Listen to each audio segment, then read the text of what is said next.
यो चाहिँ शिव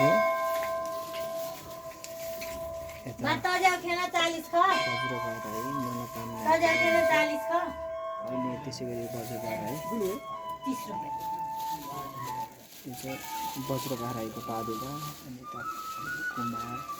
यता कुमार जल आउने अनि यता भोग दिन्छ। यहाँ 12वटा बराई छ। यहाँ भन्नुपर्ने चाहिँ यहाँ सानो कस्तो दामी मेटलको यो चाहिँ आभूषणहरू यस्तो छ। वज्रबाराई यस्तो मेटलको यहाँ चाहिँ भित्रपट्टि चाहिँ शिलाको वज्रबाराई पनि हुनुहुन्छ। शिला स्वरूपमा चाहिँ वज्रबाराई यस्तो हुन्छ।